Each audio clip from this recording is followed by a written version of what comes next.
Bueno, vamos a arrancar, como les había dicho, con el último tema de la materia, el último tema de los contenidos mínimos, ¿no? Después vamos a seguir teniendo todo lo que yo le voy agregando contenido a la materia. Eh, este último tema es el de sistemas autónomos de robots, o también conocido como SAR. Es un tema que a mí me parece fascinante, integra muchos de los conceptos que ya fuimos viendo durante el cuatrimestre, ¿no? Recordemos que hasta ahora estudiamos procesamiento de lenguaje natural, vimos computación afectiva, procesamiento lingüístico, vimos sistemas basados en texto, vimos procesamiento de imágenes y sistemas inteligentes también basados en texto. Todo lo que aprendieron en esos temas tiene aplicación directa en robótica autónoma, por lo cual acá van a escuchar un poquito de cada cosa. Y nada, como para empezar, son como el ejemplo perfecto, ¿no? De inteligencia artificial aplicada a los robots autónomos. Son sistemas que tienen que... Voy a prender la cámara. Ahí, gracias.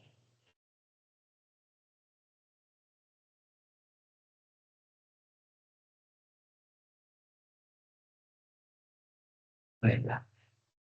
Les decía que los robots autónomos son como el ejemplo perfecto para hablar de inteligencia artificial aplicada porque son sistemas que tienen que percibir el mundo real, tomar decisiones inteligentes y actuar físicamente, ya trascendiendo lo que veníamos hablando de entrenar modelos que hagan predicciones, que hagan generación de contenido, texto, imagen y más, pero ya siempre dentro de una computadora, ¿no? Esto ya llevarlo al mundo real, digamos, ¿no?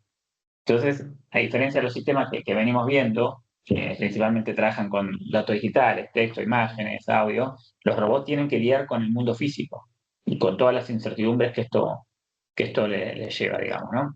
Entonces vamos a hablar de empezar por lo que es la introducción a los sistemas autónomos robot. O sea, empezamos con esta definición formal, que un sistema autónomo de robot es un sistema computacional físico, y acá está la palabra clave, físico, que puede percibir su entorno, tomar decisiones y ejecutar acciones sin intervención humana directa, sin intervención humana directa.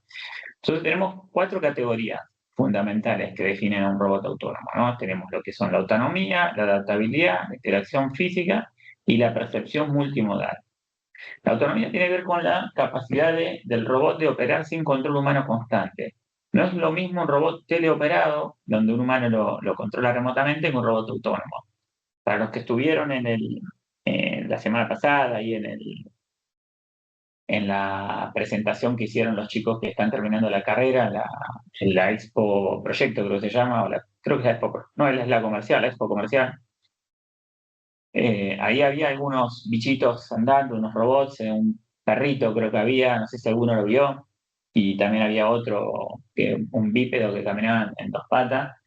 Eran los dos, no eran, digamos, autónomos esos robots, eran operados, teleoperados, entonces siempre había un humano que lo controlaba remotamente. Entonces, esto, como para marcar la diferencia, por más que se vea como un robot autónomo, no lo era un robot teleoperado. La otra característica que tiene que ver con la adaptabilidad es el robot debe poder ajustar su comportamiento según las condiciones del entorno. Esto lo hace que sea adaptable, digamos. Si aparece un obstáculo inesperado en su camino, debe poder reaccionar. Si las condiciones de iluminación cambian, por ejemplo, el robot tiene que poder tener la inteligencia suficiente para que ajustar sus sensores y que compense ese cambio de luz, digamos, para poder seguir operando, digamos, ¿no? Esta capacidad de adaptación es lo que separa a un robot inteligente de una máquina programada que tiene una secuencia fija de acciones, ¿o no? Después tenemos lo que es la interacción física, que ya es, a diferencia de un sistema de inteligencia artificial puramente de software, el robot afecta al mundo real mediante actuadores. Entonces, estos actuadores se manifiestan como motores, como brazos robóticos, como garras, como ruedas, y esta interacción física introduce esos desafíos únicos, digamos, del mundo propios del mundo real, digamos, ¿no? Fricción, inercia, algún desgaste que pueda tener mecánico, algún ruido en los sensores que se pueda presentar con el cual el robot tenga que encontrarse y poder lidiar, digamos, ¿no?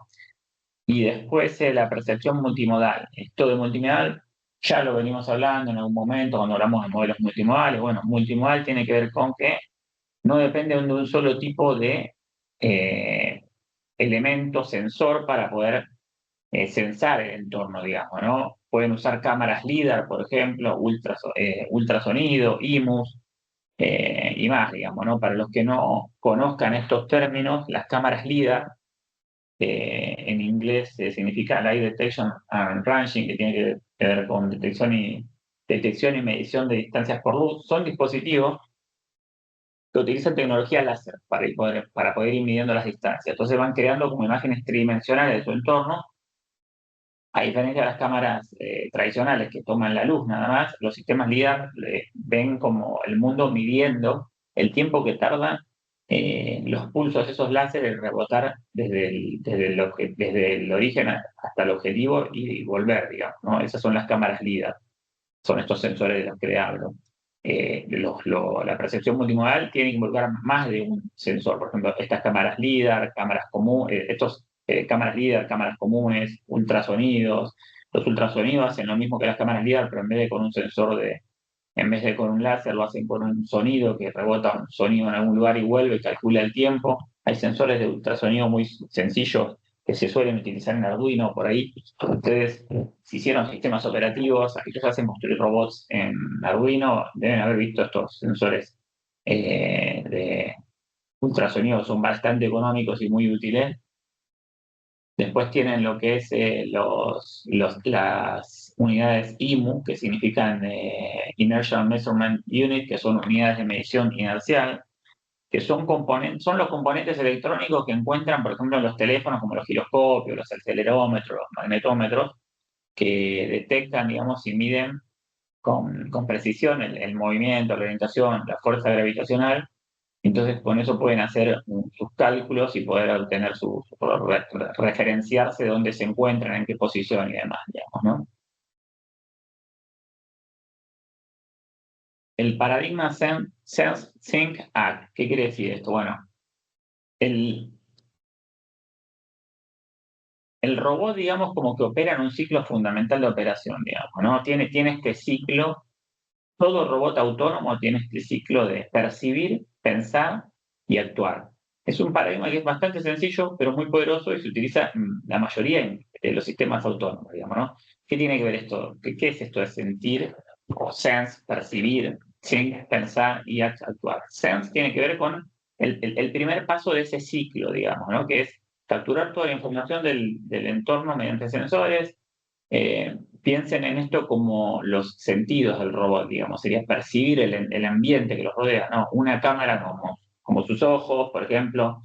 El líder que vimos recién, el del láser, ya sería como un sexto sentido que permite ver distancias con más precisión, digamos, ¿no? Los sensores ultrasonidos es un sentido que tienen, por ejemplo, de ecolocalización que tienen los murciélagos, que también pueden tener los robots. Estos ultrasonidos que le comentaba son muy económicos en Arduino, hay más sofisticados también, pero...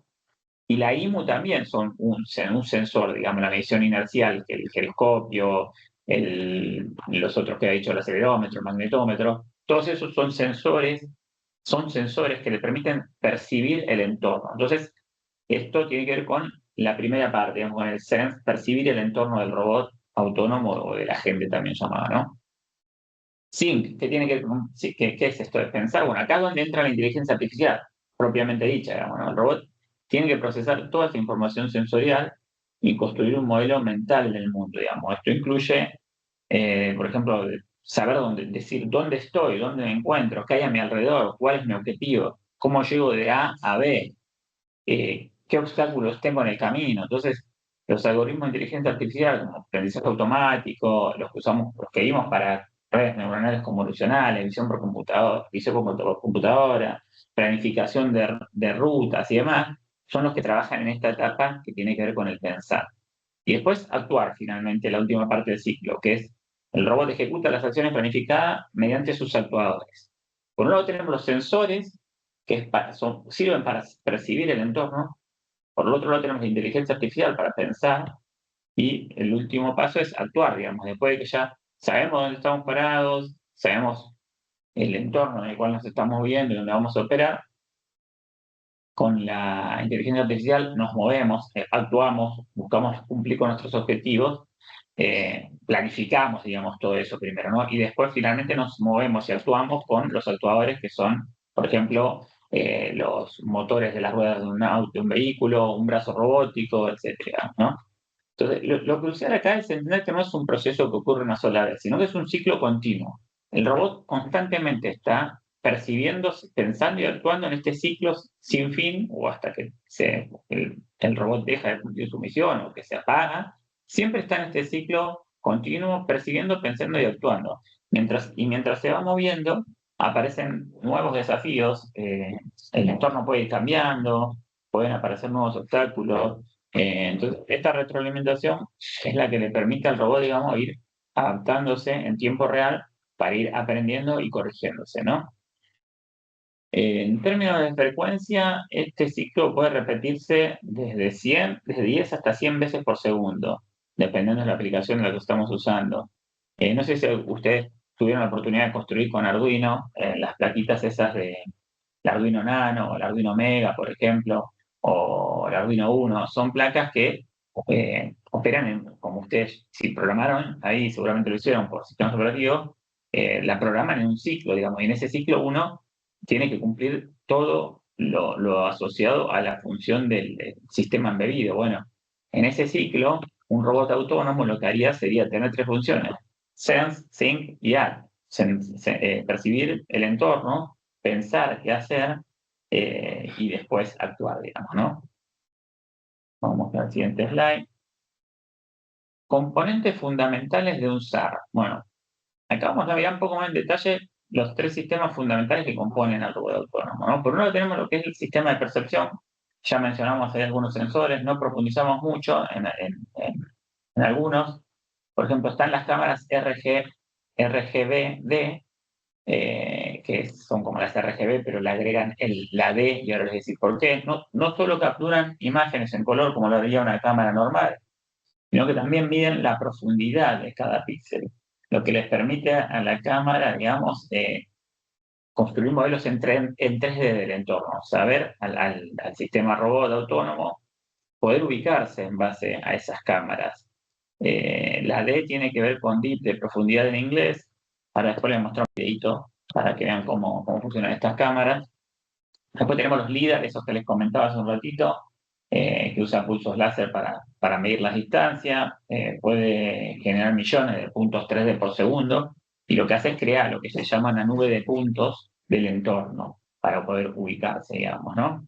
El radar, que es otro sensor que es más robusto en condiciones por ahí más adversas, funciona, por ejemplo, muy bien con lluvia o con niebla, donde las cámaras, las RGBD, son muy buenas, pero no funcionan en esas condiciones. Los LIDAR tienen problemas también en esas condiciones. Los radares son óptimos, más robustos en condiciones adversas. Por eso también sirven como sistema de resiliencia, es decir, un robot autónomo tiene que tener la posibilidad de seguir operando cuando tenga algún inconveniente. Entonces, no solo valerse de un solo radar, sino que tener un sistema de resiliencia para poder definir cuál es el que más le conviene usar en determinadas condiciones, ¿no?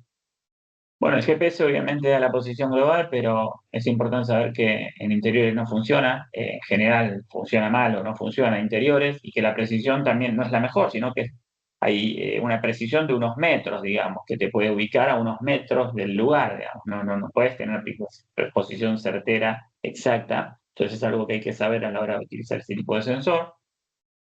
Y las IMU que les comentaba antes, que miden la aceleración y la rotación, lo que le permite al robot saber cómo se está moviendo, incluso cuando los otros sensores están, por ejemplo, en ciertas condiciones pueden estar temporalmente ciegos. Una cámara en condiciones oscuras que no tiene infrarrojo no ve, o un LIDAR en condiciones de lluvia o de una condiciones atmosféricas que no son las más propicias, puede fallar, pero ahí es donde vos podés tener el IMU, que son componentes, circuitos electrónicos que miden la aceleración, la rotación, y eso sigue funcionando en esas condiciones, y a veces cuando nada funciona te puede dar te puede, digamos, hacer que el robot siga operando, ¿no? Después tenemos el sistema de control y decisión.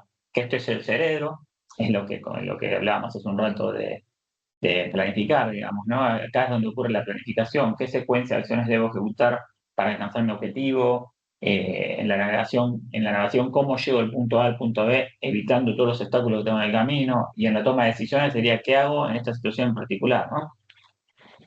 Y después tenemos lo que es el sistema de actuación, que son los músculos del robot, digamos, los motores convierten la energía eléctrica en movimiento mecánico, entonces tenés servomotores, por ejemplo, que permiten control preciso de posición y velocidad.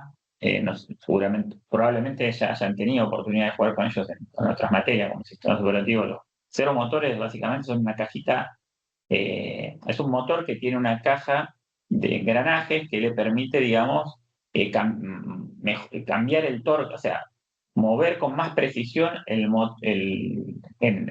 grados el motor y con mayor torque para poder tener más fuerza. Entonces es más preciso, más fuerte, digamos, en algunos casos, y puedes manejar la velocidad en esos motores.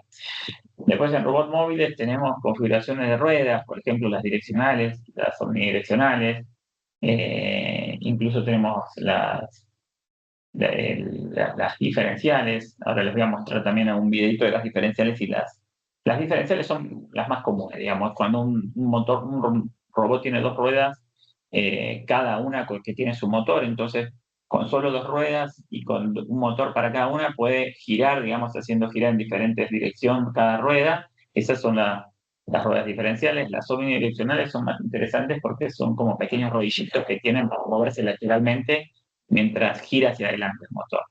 Entonces, todos estos tres sistemas, sistema de percepción, sistema de control de decisión y de actuación, están íntimamente interconectados y no pueden funcionar en aislamiento, funcionan en conjunto. Voy a mostrarles la cámara RGB que les había comentado.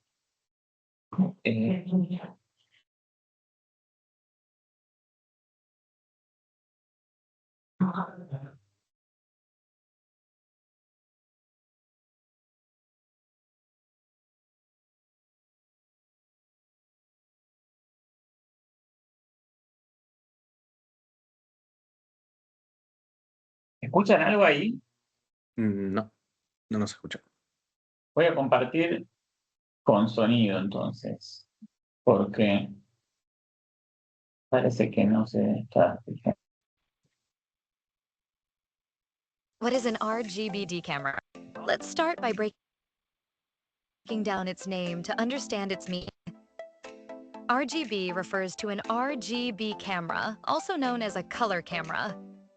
The image captures display an object's shape and color. The term RGB comes from its ability to detect red, green, and blue light, the three primary color channels that human cone cells are most sensitive to. By combining these, the camera can reproduce most colors visible to the human eye. D stands for depth camera, which measures the distance, depth, between objects and the camera. Taking a TOF, time of flight, camera as an example, it measures the depth of an object by emitting light and then calculating the time it takes for the signal to return. Unlike RGB cameras that capture two-dimensional images showing object shapes and colors, a depth camera generates depth maps where each point contains distance information. Thus, an RGBD camera maps where Acá cómo funciona la cámara RGBD, que a diferencia de las tradicionales que están a la izquierda, la de la derecha obtiene la información de distancia de cada objeto. Entonces, le da una visión de 3D, digamos, al sistema autónomo de robot para que pueda identificar los objetos y saber a qué distancia se encuentra. each point contains distance information. Thus, an RGBD camera refers to a depth camera integrated with an RGB. Tienen la RGB cámara tradicional y el dispositivo de Deep Camera que le da la profundidad de los objetos. Bueno, eso nada más para mostrarles para que sepan de qué estamos hablando, digamos, ¿no? Y acá, a ver si tengo el otro de los, que son las ruedas omnidireccionales. Girls we're in it, do they thing, pump it, louder, come on, don't stop, and keep it going, do it, let's get it on, move it, come on baby, do it.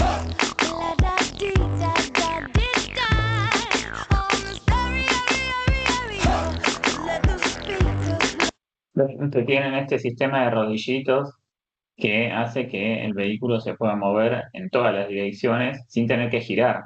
Esa es la habilidad que le da las ruedas omnidireccionales con los rodillos. Girls we're in it, do they think? Pump it, louder, come on, don't stop, and keep me going, do it. Let's get it on, move it. Come on, baby, do it.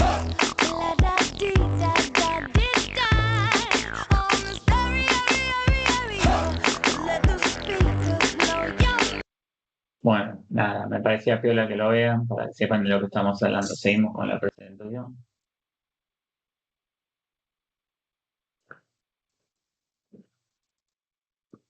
Bueno, a ver, esto es lo que hablamos recién, vamos con la arquitectura de SAR. Como hablando de arquitectura, de control de sistema autónomo de robot, tenemos tres: reactiva, deliberativa, híbrida. Digamos que hay como tres enfoques principales para diseñar ese cerebro del robot autónomo, ¿no? Entonces, la arquitectura reactiva es el enfoque más simple. El robot responde inmediatamente, digamos, a los estímulos del entorno, ¿no? Mediante reglas que, por ejemplo, el clásico, si pasa esto, hago esto otro, vamos a un if. Entonces, bueno, el autónomo que utiliza esta arquitectura reactiva solo funciona respondiendo reactivamente a algo tan sencillo como una regla así entonces. Por ejemplo, un ejemplo sería, si el sensor de proximidad detecta algo a menos de 50 centímetros, entonces giro a la derecha, ¿no? Tenemos un sensor, no es que tengamos un sensor de proximidad, utilicemos un sensor, los de láser, o tal vez el otro, el más sencillo, que es el más común utilizado en Arduino, que son los sensores chiquititos estos económicos que sirven para hacer rebotar la onda sonora y para detectar, calcular el tiempo que tarda en volver y con eso poder calcular la distancia. Con esos sensores, un robot reactivo podría ir calculando la distancia a una pared y cuando se encuentra a 50 centímetros o menos, entonces giro a la derecha. Esa sería una arquitectura rápida, no hay una planificación previa, no hay modelo del mundo real, solo reacciones instantáneas.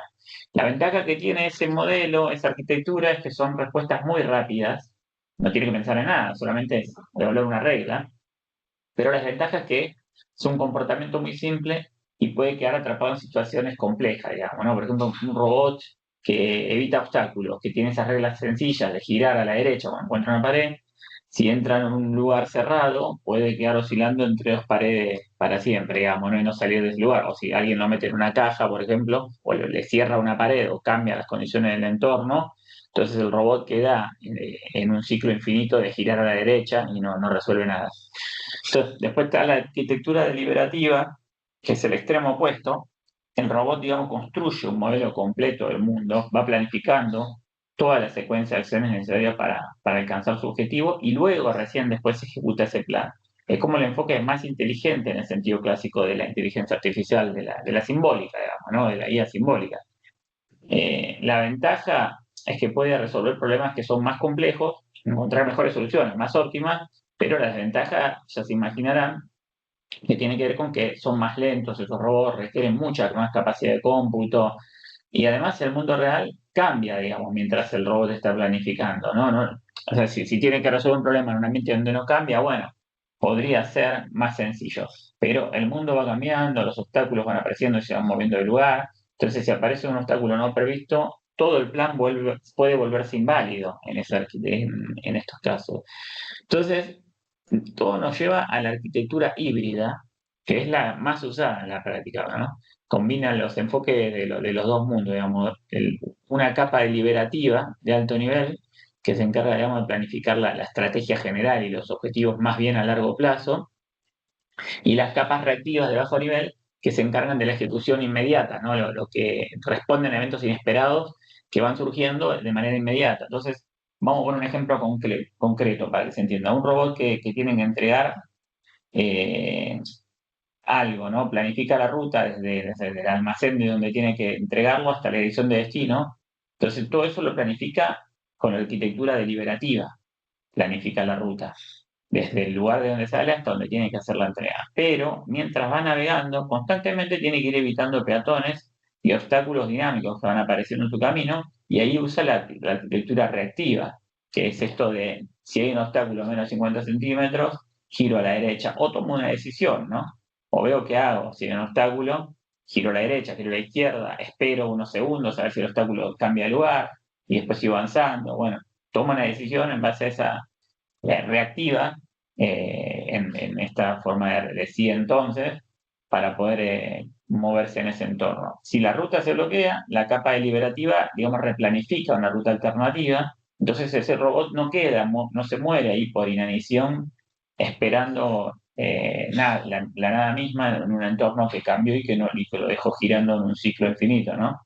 Entonces, esta arquitectura de 3 capas, planificación, coordinación, ejecución, es la que van a ver en casi todos los robots autónomos modernos. Ahora vamos a esta parte de SLAM, que parece que a mí que es algo súper interesante. SLAM viene de las siglas Simultaneous Localization and Mapping, que tiene que ver con localización y mapeo simultáneo, ¿no? Es probablemente el problema más fundamental en robótica móvil.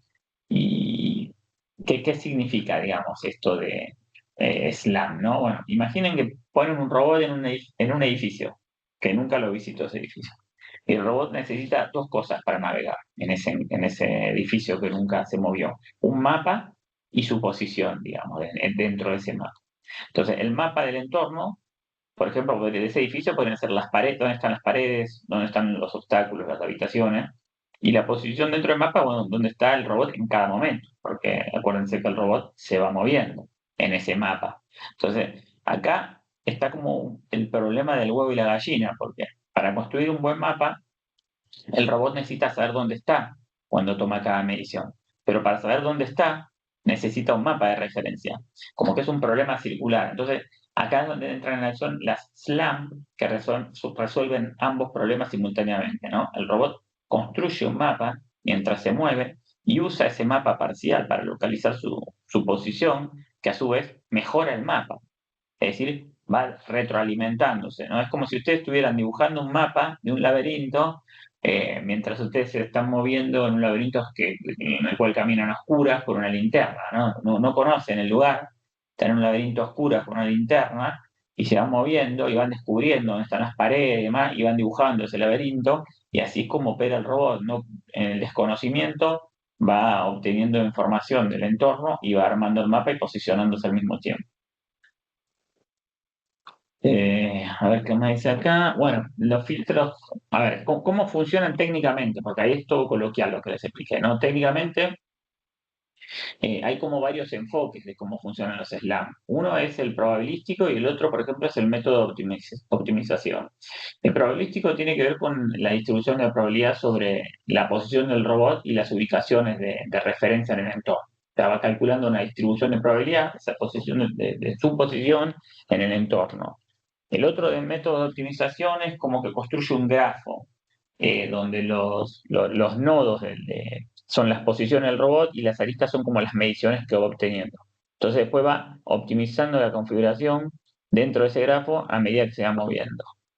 Los SLAM modernos que se usan en aplicaciones reales, digamos, funcionan en tiempo real, digamos, van construyendo mapas precisos mientras el robot se mueve a una velocidad normal. Esto es necesario para una navegación autónoma. Si no lo pudiera hacer, no serviría, digamos, ¿no? Entonces, ejemplos prácticos ahí tenemos, por ejemplo, los drones DJI, no sé si conocen la marca de drone DJI, son los más conocidos de usuario final, digamos, no los profesionales que usan la industria de cine y demás, sino que son los drones más vendidos en Estados Unidos para usuarios finales que pueden volar para hacer filmaciones muy profesionales en condiciones de mucho viento y demás. Estos vuelan en interiores sin GPS y evitan los obstáculos y para poder hacerlo usan SLAM, una SLAM visual, esos drones. Otro ejemplo, la aspiradora Romba, que son las aspiradoras robot que aspiran se venden mucho en otro país, acá en Argentina también, pero estas aspiradoras robots lo que hacen primero es mapean toda la casa. Entonces está haciendo SLAM. A medida que se va moviendo, va mapeando los obstáculos, o sea, toda la posición del departamento, donde están los muebles y demás, va utilizando SLAM para eso. Y los autos autónomos también construyen un mapa local de su entorno utilizando SLAM. Entonces tenés los drones, esto de DJI, las aspiradoras para mapear la casa y los autos autónomos, ¿no? Como como ejemplo para que se comprenda un poco más. A ver si le puedo mostrar un video. Acá hay un videito de cómo Hello funciona. everyone, welcome to this brand new series where we ask the age-old question: how to slam from scratch using Python.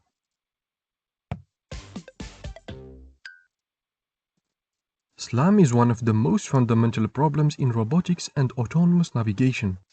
It stands for Simultaneous Localization and Mapping, where a mobile robot is moving in an unknown environment and trying to build a map of its surroundings, and in the same time figure out its own location within this map. Big companies like Tesla, Waymo, and Volvo actually hires people to improve their solutions of the SLAM problem. As an example, Tesla is actually looking right now for an autopilot perception SLAM software engineers and interns to work in their Palo Alto site. So in order to gain a solid knowledge in this subject, we will build a SLAM system from scratch and implement it in a differential drive vehicle simulated with Python in order to test our code visually. This will help sharpen your programming skills and, most importantly, give you a deeper understanding of robotics and autonomous driving vehicles in general. We will begin by simulating the sensors needed for this task, namely the odometer and also the LiDAR sensor, which uses lasers in order to measure the distance to the surrounding obstacles. And by combining all of these measurements, Lo que está mostrando acá son aplicaciones, emuladores que se pueden utilizar para programar, por ejemplo, un SLAM o para probar una arquitectura SLAM. Fíjense que con el puntero del mouse lo que hace measure the es distance ir mostrando cómo el robot, en base a los sensores, digamos, que el puntero sería el robot autónomo y tendría unos sensores para que te dan información del entorno, podrían ir conociendo y creándose mapas. to the surrounding obstacles. And by combining all of these measurements, we can build an estimation of what the real map looks like. And next, we will create the Extended Kalman Filter, EKF, which is a super important mathematical tool used for position estimation departing from measurements from multiple sensors.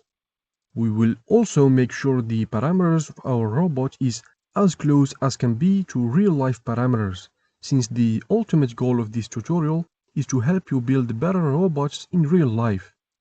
And finally, we will bring all of these components together and implement it.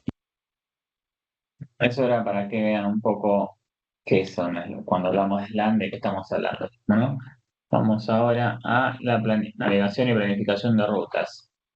Una vez que el robot sabe dónde está y ya tiene ese mapa, digamos, ¿no? Tiene ese mapa y tiene su posición dentro del mapa. Necesita decidir cómo llegar a su destino, digamos, ¿no?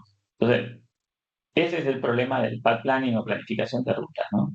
El objetivo es encontrar esa trayectoria desde la posición actual del robot hasta el objetivo. Que esa trayectoria tiene que ser libre de colisiones, o sea, que no choque con obstáculos, óptima según algún criterio que definamos como óptimo, por ejemplo, el camino más corto, si hablamos, no sé, el algoritmo de Dijkstra, por ejemplo, usa el camino más corto, o el tiempo mínimo en llegar, o el consumo energético mínimo, ¿no? Depende de lo que definamos como un criterio óptimo, debe poder llegar a ese objetivo en ese criterio óptimo, cumpliendo con ese criterio que definimos como óptimo. Y después también tiene que ser ejecutable dadas las restricciones físicas del robot, ¿no? Digamos que pueda operar.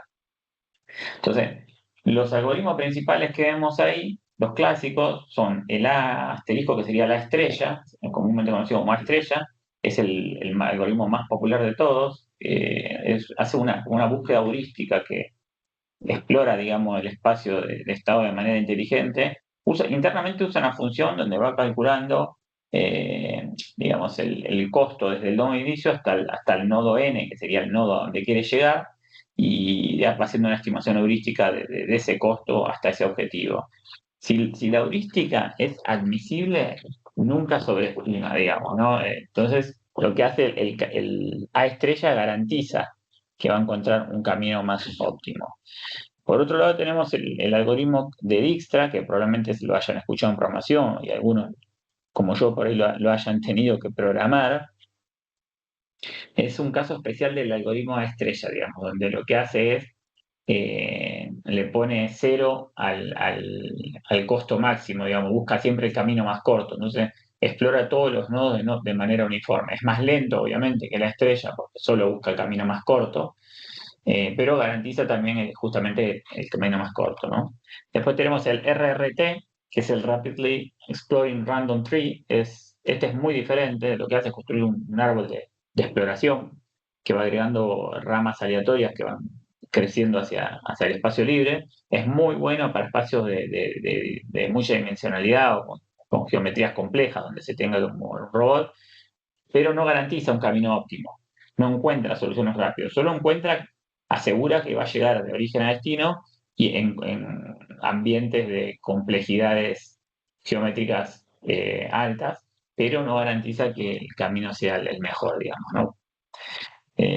Todos estos algoritmos asumen un entorno estático, como que no va cambiando, pero el mundo real tiene obstáculos que aparecen, obstáculos dinámicos, personas caminando, otros vehículos moviéndose cerca, puertas que se abren, puertas que se cierran. Entonces, para eso usamos eh, algoritmos como como el que aparece ahí, que es el DWA, Dynamic Window Approach, que en lugar de planificar una ruta completa, lo que hace, simula múltiples trayectorias posibles en los próximos segundos y elige la mejor según los criterios de seguridad, según el progreso hacia el objetivo, y va recalculándose constantemente, lo que le permite adaptarse adaptarse a los cambios del entorno, ¿no? Entonces, en la práctica, lo que se usa, los robots suelen usar una combinación de planificación global con A asterisco, que es la primera para la ruta general, la primera que contamos, la búsqueda heurística óptima, y un control local con DWA para la navegación inmediata. Usa las dos, bien.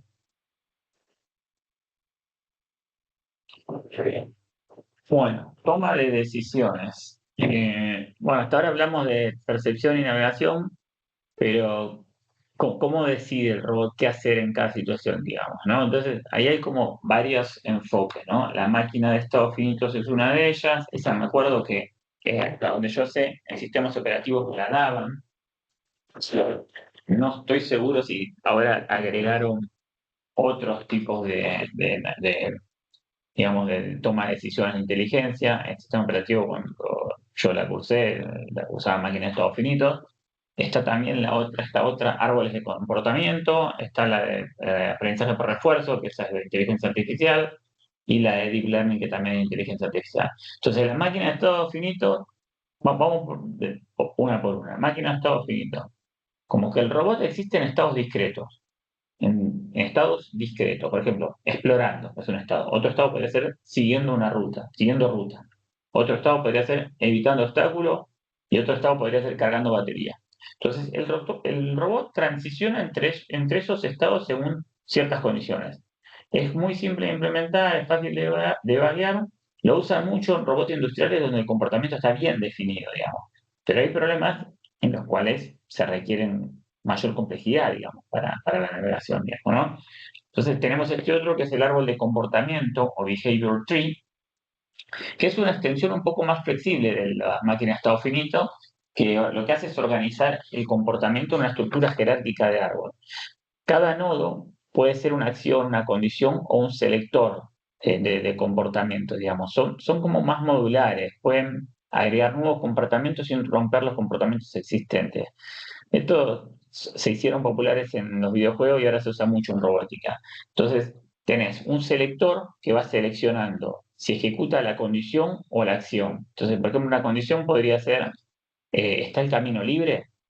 Entonces la acción podría ser evitar el obstáculo o pedir ayuda. Entonces el selector va determinando en cada momento si ejecuta una condición o si toma una acción u otra acción.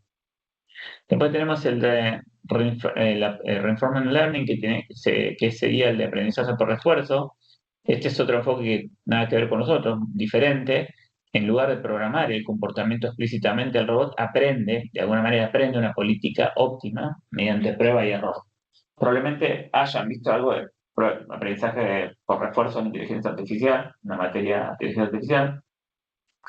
Es el algoritmo que recibe recompensas por acciones buenas y castigos por acciones malas. Digamos que con mucho entrenamiento que se puede hacer una simulación también, aprende a maximizar la recompensa acumulada, entonces elige los mejores caminos, digamos, ¿no? Es muy potente para comportamientos complejos donde no sabemos cómo programar la solución, digamos, explícitamente, y puede, digamos, aprender con la marcha. Por ejemplo, aprender a caminar por un robot humanoide o aprender a jugar al fútbol, un robot que juega al fútbol, por aprendizaje por refuerzo, ¿no? Con esta técnica eh, de recompensa o castigo, ¿no? Y después, bueno, el deep learning, que ya conocen ustedes, que ya hablamos de la materia, las redes neuronales profundas, que son las que están revolucionando la robótica más sofisticada, digamos, ¿no? Pueden aprender mapeos complejos de percepción a acción. Por ejemplo, un control end-to-end, toda una red toma una imagen de entrada y directamente produce comando de motor. O sea, en este enfoque de Deep Learning, con una imagen de entrada, ya directamente podría producir un comando de motor sin pasos intermedios explícitos. Esto es lo que hace el Tesla Autopilot. Por ejemplo, usa este enfoque. Con imágenes que va tomando a medida que se va moviendo, va determinando en base, ¿por qué con imágenes lo hace?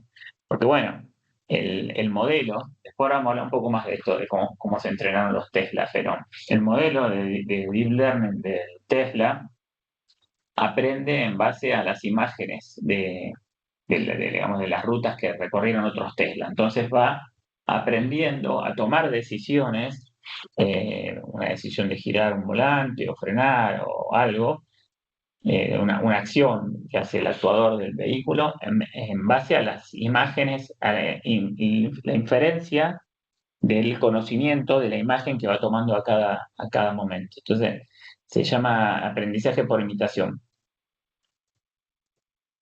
Bueno, ¿qué más nos queda acá? Bueno, en esta nada, vamos a pasar al siguiente. Aplicaciones prácticas de SAR. Bueno, acá tenemos algunas aplicaciones reales, digamos, que se están usando en el mundo real, digamos, ¿no? Vehículos autónomos que venimos hablando de Tesla, probablemente la aplicación más visible y también la más ambiciosa. Hay empresas como Waymo, que es la empresa de Google, Tesla, después está esta Cruise GM y otras que están desarrollando autos que pueden conducirse solos, entre comillas, conducirse solos. Interesante ahí comentar lo de la SAE y los 5 niveles. La SAE es la Society of Automotive Engineers, que define 6 niveles de autonomía, digamos, ¿no? La SAE regula y define estos niveles de autonomía y llama nivel 0 a los vehículos autónomos, por ejemplo, sin automatización. Por ejemplo, la mayoría de los autos en Argentina son nivel 0, se los manejan los humanos, no tienen ningún tipo de automatización. Hay algunos que son de nivel 1 en Argentina, por ejemplo, que son los de asistencia, que tienen algún tipo de asistencia, por ejemplo, el control crucero adaptativo, que tienen muchos vehículos que les permiten, digamos, para los que no saben lo que es control crucero adaptativo, un vehículo con esa tecnología puede, por ejemplo, no necesita pisar el acelerador, pone la velocidad en una velocidad fija y el vehículo va a esa velocidad y se va adaptando también en la marcha. Puede, por ejemplo, si el usuario quiere pasar a un vehículo, puede pisar el acelerador y pasarlo, y cuando lo suelta, el adaptativo hace que vuelva a su seteo original que se le había puesto para hacer la velocidad crucero. Ese es un nivel de asistencia 1. Nivel 2 ya es automatización parcial, y acá es donde están los Tesla. Acá es donde están los Tesla, el Tesla Autopilot, digamos, requiere supervisión, no se maneja solo. A ver, tiene una automatización parcial el vehículo, pero siempre requiere una supervisión humana. Después está el nivel 3, que es automatización condicional, donde el humano debe estar listo para intervenir, pero el vehículo ya funciona 100% autónomo, pero el humano tiene que estar listo para intervenir. Nivel 4 es alta automatización, donde ya es completamente autónomo en la mayoría de las condiciones. Y nivel 5 ya es automatización completa en todas las condiciones, donde ya el vehículo no tiene volante, por ejemplo. Funciona en cualquier lugar sin volante y se maneja completamente automático en cualquier condición. Entonces, estamos muy lejos de ese nivel en la mayoría de los casos. Yo creo que, por ejemplo, habría que ver los vehículos estos autónomos que mandan a Marte, si son vehículos completamente autónomos y ya no tienen ninguna intervención del usuario. pero por ejemplo, en lo que es conducción autónoma de vehículos autónomos, como los tripulados, estamos en nivel 2. Después están los robots industriales, que ahí la automatización estamos transformando la manufactura, digamos, ¿no? Los brazos robóticos de empresas, hay empresas que, por nombrar esas tres, KUKA, ABB y Fanuc, hacen tareas repetitivas con precisión que ellos le llaman, las califican como superhumanas, porque son con mayor precisión que los humanos en tiempos prolongados y a mayores, y con mayor productividad, digamos, ¿no? Después están los AMR, que son los Autonomous Mobile Robots, que se mueven por fábricas y almacenes transportando materiales. Y Amazon usa mucho estos los robots Kiva, que se llaman, en su centro de distribución. Creo que tengo acá algún videíto, a ver si les puedo mostrar de estos. Creo que los AMR los tengo acá, no, esto no, un poco. Bueno, acá tengo un robot AMR, por ejemplo, un ejemplito. Les pongo el video.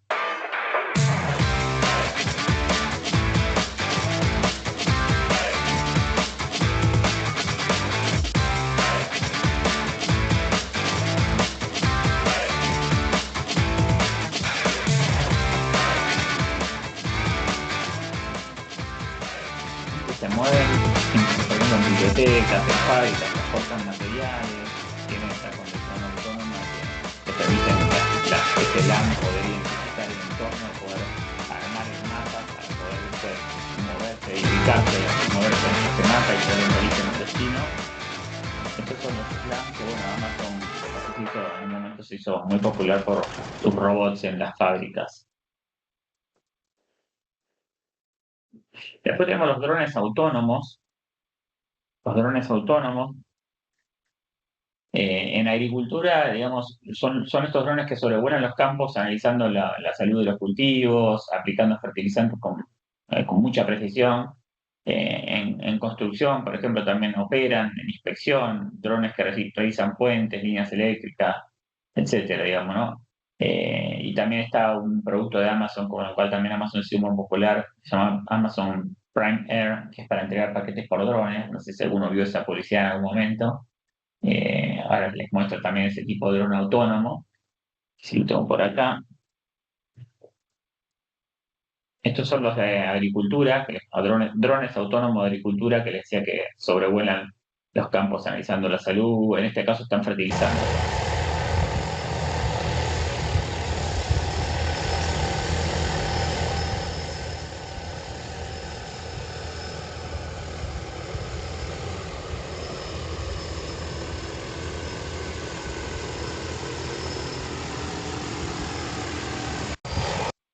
Después el de Amazon, este es el Amazon Air Drone, que Amazon se hizo popular en un momento también por entregar sus paquetes por este tipo de dron autónomo. A ver, porque no sé si el sonido se fue. Igual no importa el sonido acá, pero... Ustedes me escuchan, ¿no, chicos? Sí, sí, se escucha. Sí, sí. Sí, se escucha.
De esa forma muy bonita y lejos de cómo nos entregan los países a nosotros, en otros países, y en esa publicidad totalmente armada, mostraban cómo Amazon estaba entregando sus paquetes con drones autónomos de estas características, digamos, ¿no? Y después están los robots de servicio. Las aspiradoras Romba que hablamos un ratito son probablemente el robot autónomo más extendido mundialmente, digamos, están en millones de hogares. Pero después también tenemos otros robots un poco más sofisticados, como el robot quirúrgico Da Vinci, que asiste en operaciones complejas, aunque con supervisión humana, pero asiste. Después están robots de compañías como Piper SoftBank, que interactúan con personas en tiendas de hoteles, robots de entrega como los de Starship, tecnologías que van llevando comida por las redes que entregan comidas, alimentos. Por ejemplo, acá que tengo que quiero mostrar que está muy interesante es el robot quirúrgico, porque esto es realmente... Paciente está.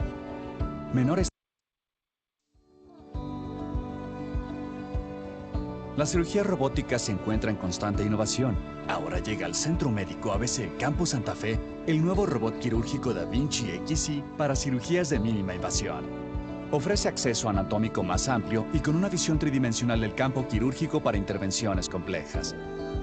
Entre las ventajas que se encuentran para el paciente están menor estancia hospitalaria, cicatrices más pequeñas, menos dolor postoperatorio. La visión más detallada y los movimientos a escala de las manos del cirujano hacen que las maniobras sean más seguras, precisas y firmes. En el Centro Médico ABC se llevan a cabo procedimientos en 6 especialidades: urología, ginecología, oncología, pediatría, tórax y cirugía general. Pregunta a tu médico del ABC por la cirugía asistida por robot. Bueno, ya saben, chicos, pregunten a su médico por la cirugía asistida por robot, a ver si encontramos algo por acá. Espero que no la necesiten, pero si la necesitan, pregunten. Vamos a ver el caso de estudio que les comenté que íbamos a profundizar un poquito más con el Tesla Autopilot. Nada, acá ya todos saben lo que es el Tesla y es un vehículo casi autónomo. Hablamos de la percepción, el procesamiento, el control, estos tres, la arquitectura del sistema, ¿no? Entonces la percepción Tesla lo que hizo fue tomar una decisión que fue bastante controvertida hace unos años. Eliminó de los vehículos Tesla el radar y el dispositivo LiDAR, que era el que hablábamos hace un rato, y ahora depende exclusivamente de sus cámaras, que ellos llamaron Tesla Visión. Tiene 8 cámaras que cubren 360 grados alrededor del vehículo. Tiene 3 adelantes, una cámara principal, una gran angular y una que se llama telefoto, 2 en los pilares delanteros, 2 en los pilares traseros y una cámara más trasera central, y también tiene 12 sensores ultrasónicos para objetos cercanos. También igual dijeron que los están eliminando, que van a mejorar incluso, sí, apostando a la tecnología esta llamada Tesla Visión.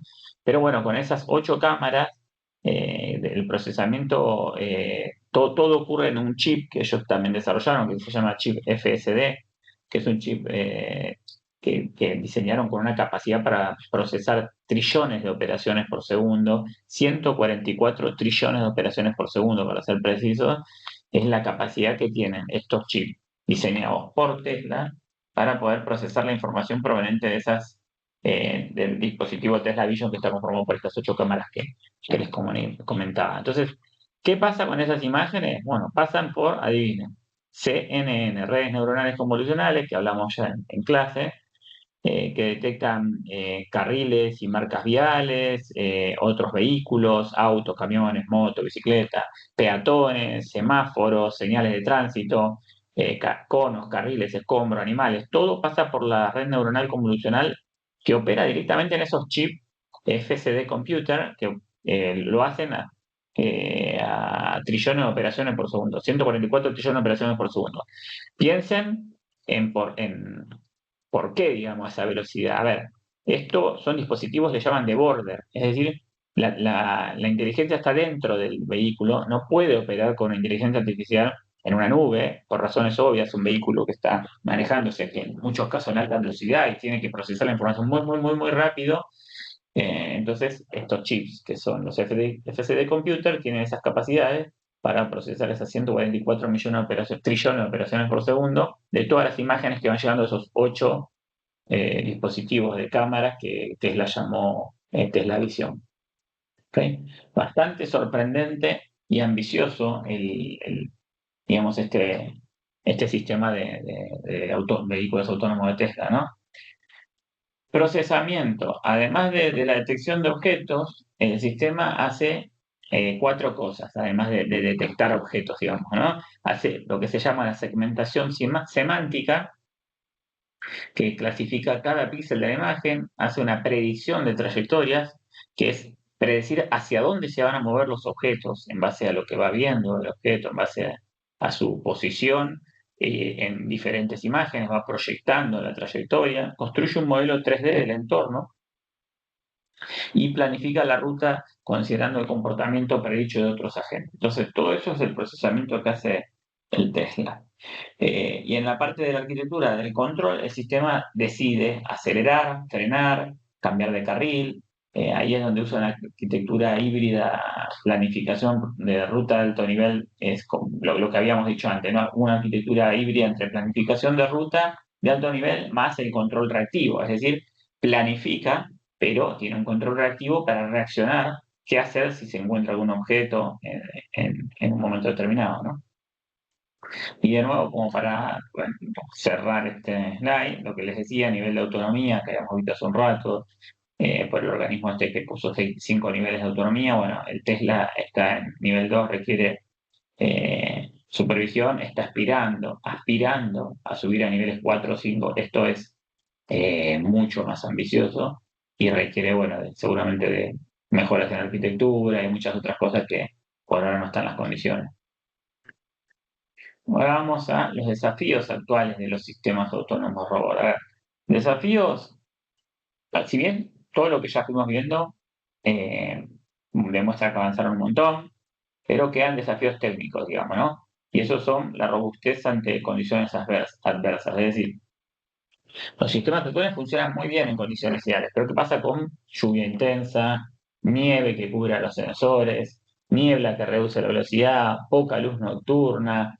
Los sensores tienen una limitación, digamos, ¿no? Entonces, las cámaras no ven bien en la oscuridad, el LIDAR se dispersa con la lluvia, entonces sigue siendo un problema activo y ahí entra lo que yo les comentaba hoy de la resiliencia y la poder seguir operando con otros sensores cuando los sensores principales no están funcionando. Bueno, esto es un desafío técnico actual, digamos, ¿no? La robot, que sea el sistema autónomo de robot sea robusto ante condiciones adversas.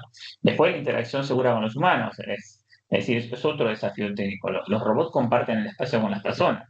Entonces, ¿cómo garantizamos que un robot nunca lastime a alguien, digamos, ¿no? Volvemos a hablarlo de el tema inevitable que se habla siempre cuando se habla del avance de la inteligencia artificial y los robots, ¿no? O sea, ¿cómo garantizamos que un robot nunca lastima a alguien? No pensando en un Terminator, pero sí pensando en un vehículo que no atropelle a una persona o un robot industrial que no dañe a un obrero, por ejemplo. Entonces es un problema de percepción, digamos, detectar personas poder detectar bien de manera confiable las personas, poder predecir o anticipar movimientos de los humanos que pueden ser impredecibles y poder controlar, tener frenos de emergencia, limitadores de fuerza para no generar un daño, digamos, para ser seguros para trabajar en ambientes donde se encuentran humanos, ¿no?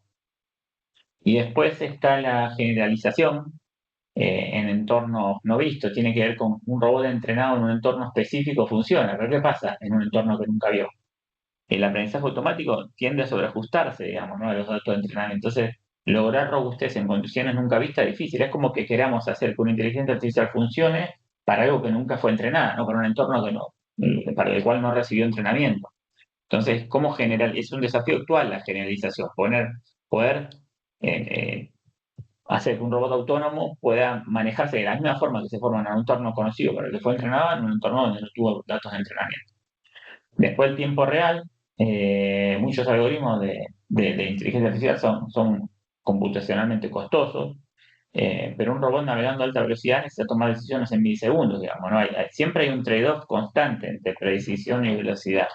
Y ahí es donde entra lo que hablábamos recién, la tecnología que desarrolla Tesla, para poder procesar 144 trillones de operaciones por segundo, ¿no? O sea, en tiempo. Es un desafío. En un momento eso fue un desafío y ahora el Tesla lo resolvió para poder poner estos vehículos autónomos que funcionen, pero siguen habiendo desafíos, digamos, ¿no? A veces, en ciertas condiciones, se requieren mayor velocidad de procesamiento y toma de decisiones para poder trabajar en tiempo real. Bueno, ese es otro desafío. Energía y autonomía tiene que ver con de que las baterías son pesadas y limitan la operación del sistema autónomo robot, ¿no? Entonces, un robot delivery puede operar, ponerle 4 horas, 8 horas antes de recargar. Y ese límite tiene, eso tiene un límite y limita las aplicaciones del robot, digamos, ¿no? Eso por un lado, todos los desafíos técnicos. Ahora hablando de los desafíos éticos y sociales, ¿no? Está el dilema dilemas éticos, ¿no?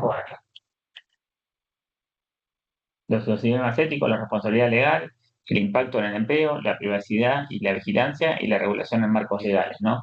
Son todos desafíos éticos y sociales que todavía se siguen tratando de resolver y hay un camino por delante para poder llevarlo adelante. Por ejemplo, el tema de la responsabilidad legal, ¿qué pasa si un Tesla causa un accidente? ¿Quién es el responsable ahí? La fábrica, la empresa que desarrolla el vehículo, el dueño, el programador. ¿Cómo responsabilizamos a un vehículo autónomo? Bueno, es un dilema ético y social, digamos, ¿no? Después, el impacto en el empleo es otro dilema ético. Si, por ejemplo, hay camiones 100% autónomos en Estados Unidos que transportan mercadería, que son por ahí un problema que fue más fácil que resolver, sí tuvo su complejidad, pero fue más fácil que resolver que los vehículos autónomos que se mueven en ambientes cambiantes, porque los camiones se movían por rutas donde solo transitan esos camiones autónomos, entonces tenían menos desafíos, pero el dilema ético ahí es el impacto en el empleo. Si los camiones se están volviendo autónomos y si vamos por ese camino, ¿qué pasa con los conductores profesionales? ¿Y qué pasa si empezamos a hacer lo mismo con los taxis? Por ejemplo, cuando tengamos vehículos nivel 5 que ya sean 100% autónomos, que funcionen en todas las condiciones y nos pasa a buscar un taxi 100% autónomo, y qué pasa con todos los conductores profesionales que perderían este empleo. Bueno, el impacto social, digamos, ahí. La privacidad, un robot que tiene cámaras, que está grabando espacios públicos y privados, ¿qué datos está recolectando? ¿A quién controla? ¿Cómo se protege de información? Yo no quiero que me filme ese robot y por qué tiene mis datos. Bueno, tema de privacidad. Y la regulación que tiene que ver con que diferentes países y diferentes jurisdicciones tienen regulaciones distintas. Entonces, es difícil crear estándares globales.